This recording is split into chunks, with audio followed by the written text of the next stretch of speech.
샬롬. 주 안에서 오늘도 평안이 넘치시기를 바랍니다. 오늘 새벽에는 날이 많이 좀 풀린 느낌입니다. 건강에 유의하시기 바랍니다. 이제 겨울 지나고 또 새봄이 오겠죠. 상상만 해도 기분이 좋습니다. 이 코로나 상황도 좀 진정이 되면서 이제 일상을 회복할 날이 곧 오게 될 거라고 하는 기대가 있습니다. 여러분은 지치지 말고 평안한 가운데서 하나님께서 주시는 은혜로 승리하는 일상을 누리시기를 축복합니다. 오늘 함께할 말씀은 마태복음 5장 27절에서 37절 말씀입니다. 하나님은 전지하시다. 이것은 하나님의 속성입니다. 우리는 이 같은 하나님을 믿습니다. 하나님은 무소부재하시다. 역시 하나님의 속성입니다. 어디든 계시죠. 이것은 우리는 분명한 신앙 고백으로 갖고 살아가고 있습니다. 때문에 하나님은 우리의 생각과 우리의 마음을 살피시죠. 그래서 든든함도 있습니다만 때때로 두려움도 생깁니다. 늘 하나님께 집중하고 온전한 믿음의 마음을 가지고 살면이야 우리의 마음, 우리의 중심을 아시는 하나님께서 기뻐하실 테니 좋을 수밖에 없지만 그렇지 못할 때도 많거든요. 그래서 하나님이 참 좋아하시는 믿음은 하나님이 아신다 하는 그런 믿음을 가지고 경건하게 하나님 앞에 옷깃을 여밀고 사는 것, 하나님을 경외하며 살아가는 사람을 하나님이 기뻐하십니다. 그 같은 신앙이 참 귀한 신앙입니다. 그런 신앙을 가졌던 사람 가운데 한 사람이 다윗이라고 여깁니다. 다윗은 시편 139편에서 하나님은 자기를 아신다라고 믿었어요.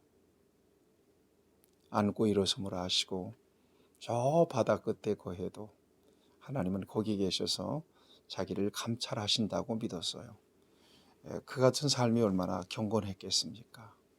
그래서 그는 온전치 못해서 저질렀던 과오와 실수들 있잖아요. 밧세바를 범한 일, 우리아를 죽인 일. 그 다음에 그의 말년에는 인구조사 하잖아요. 싸움에 나갈 만한 20세 이상 장정들을 조사하게 합니다. 왜 그런 무모한 짓을 했을까? 지금까지 하나님의 도우시는 은혜 속에서 승리하면서 복을 누리며 사는데 그의 마음의 야심, 그의 업적과 공로를 드러내고 싶었던 그 마음, 그 중심을 하나님은 아셨던 것입니다.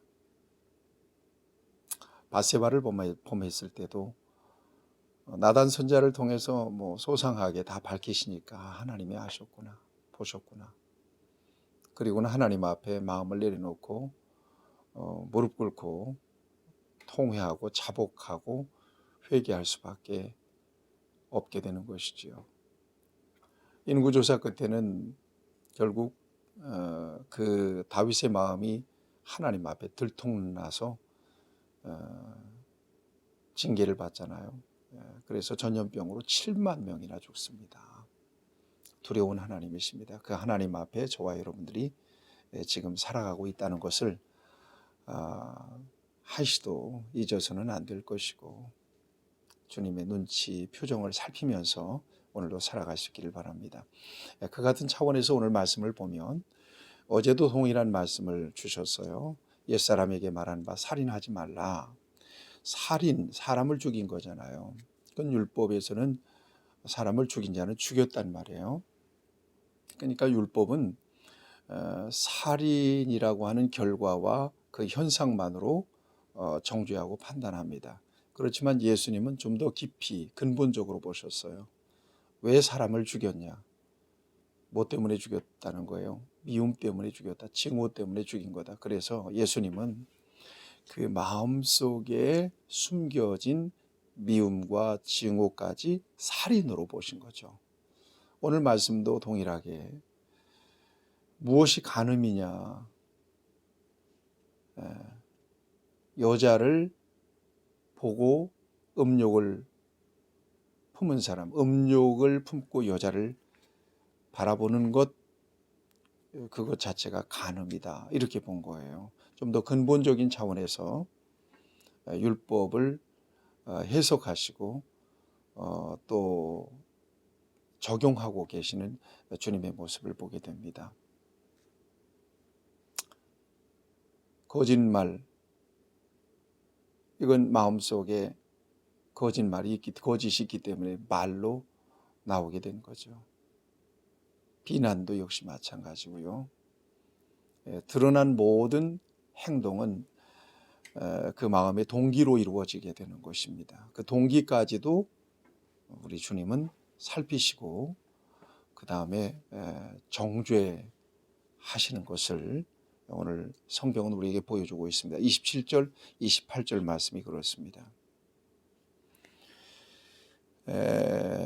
이 같은 관점에서 이제 저와 여러분들이 하나님 앞에서 어떻게 살아야 되는 것인가, 어떤 중심을 가지고 살아야 되는 것인가 하는 그런 결심이 필요합니다.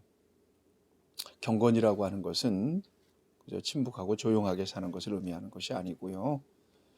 하나님의 임재를 의식하면서 사는 삶이 바로 경건입니다. 여러분, 오늘도 중심을 살피시고 우리의 마음의 숨은 동기까지도 그저 그냥 번하게 바라보시는 하나님 앞에서 그분을 의식하면서 경건하게 살아가시는 저와 여러분 모두가 되시기를 바랍니다. 그 다음에 주시는 말씀이 29절 30절에 보면 만일 내 오른 눈이 너로 실족하게 하거든 빼어 내버리라. 백체 중 하나가 없어지고 온 몸이 지옥에 던져지지 않는 것이 유익하며 또 만일 내 오른손이 너로 실족하게 하거든 찍어내버리라. 역시 똑같은 말씀을 주고 계십니다. 범죄하게 하거든 눈도 빼버리고 또 오른손도 찍어버려라. 실제로 그렇게 하라는 얘기가 아니라 죄에 대해서 하나님의 자녀가 얼마나 민감해야 되는지를 이렇게 말씀하고 계시는 것입니다. 말씀드린 대로 죄는 큰 죄와 작은 죄가 없어요. 죄는 하나님과의 관계를 막는 주범이거든요. 그러니까 죄가 발견되면 하나님 앞에 즉각 회개와 참회를 통해서 그 관계가 막히지 않도록 관리하는 것이 중요하고요. 그 같은 차원에서 우리가 민감하게 죄를 관리하고 우리 자신을 관리할 필요가 있다는 것을 예수님께서 말씀하고 있습니다. 하나님이 원치 않는 길은 가지 말아야 되고요. 악은 그 모든 모양이라도 버리는 것이 이것이 하나님의 자녀의 마땅한 삶인 것을 저와 여러분들이 기억하면서 오늘도 이 말씀을 적용하며 자신을 관리하며 사시기를 축복합니다. 그 다음에 주신 말씀이 이제 이혼에 대한 말씀인데요. 31절, 32절 말씀이에요. 일러스되 누구든지 아내를 버리려거든 이혼 증서를 줄 것이라. 이게 모세가 한시적으로 허용했던 이혼법이에요. 당시에 그 여자들은 굉장히 소외를 받았던 사람들이고 남자의 소유물처럼 되었었거든요. 그런데 이 남자들이 부당하게 여자를 대하고 그 다음에 소홀히 여기고 나아가서는 버리는 거예요. 그래서 모세가 부당하게 버림받는 여인을 보호하기 위하여 한시적으로 신명기 24장에 보면 허락했던 법이 바로 이혼법이에요. 그런데 성경의 전체적인 정신은 이혼 불가예요. 이혼하지 말라는 거예요. 저는 목사이기 때문에 주례를 해요. 마지막에 성혼 기도를 할 때 선포합니다. 하나님이 짝지어 주신 것을 사람이 나누지 못할지니라. 이게 명령이고 이게 선포예요. 여러분, 부부를 생각할 때에 다른 게 정상인가요? 같은 게 정상일까요? 다른 게 정상이에요. 다르잖아요. 그런데 눈이 맞아서 사랑했어요. 그래서 결혼했어요. 약점이 보이기 시작하고 결점이 보이기 시작하고 갈등이 생겨요. 그래서 이혼하는 사람들이 많잖아요. 그래서 저는 결혼할 사람들에게 쿠션이 중요하다. 그게 바로 신앙이다. 예수님이다. 저는 아내와 만나서 중매에서 결혼까지 27일 딱 걸렸어요. 27일 만에 아주 속성 결혼을 했어요.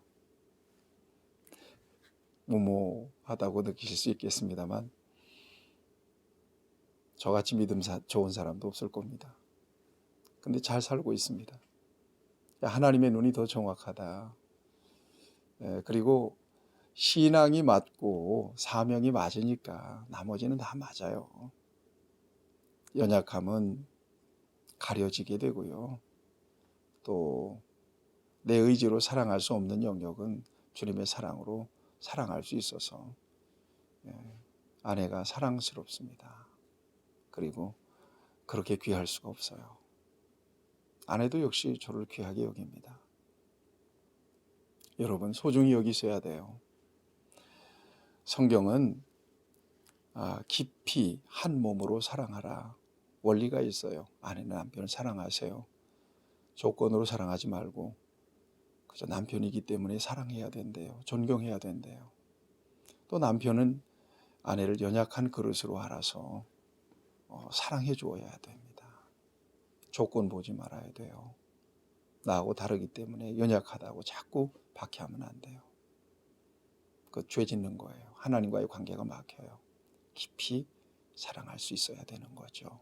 여러분 부부 안에서 진정한 하나님의 사랑을 경험하고 누릴 수 있었으면 참 좋겠습니다. 이 관계가 하나님과의 관계를 가로막는 그런 불편함이 되지는 말아야 될 것입니다.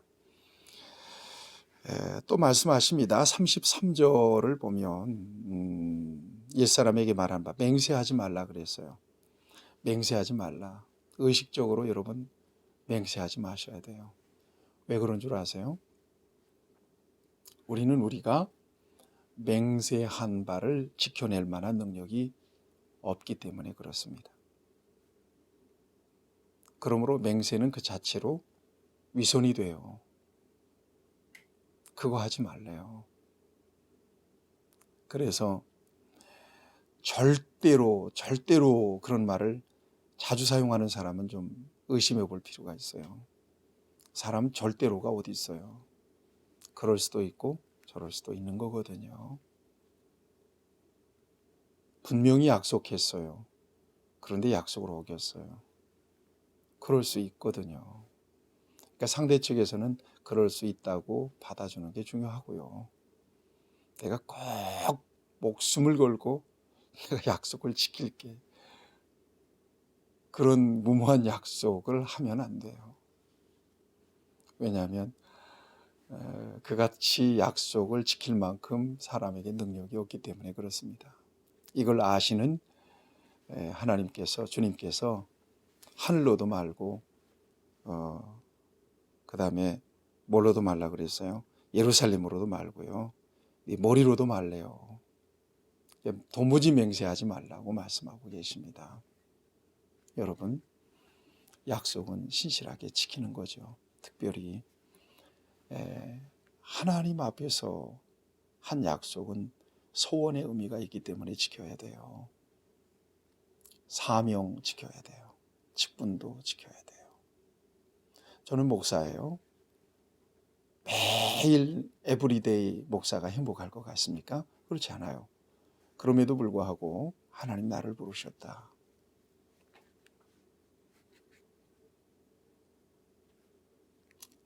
내 사명의 명예가 씌워졌다는 거죠. 이거 주님이 벗겨주시기 전까지 제가 벗을 수 있겠어요?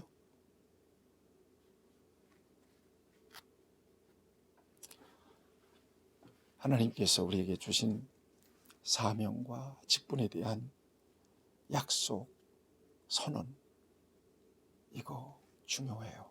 하나님 앞에서 판단받을 거예요. 맹세하지 마세요. 그리고 맹세하는 것은 반드시 지켜내셔야 돼요.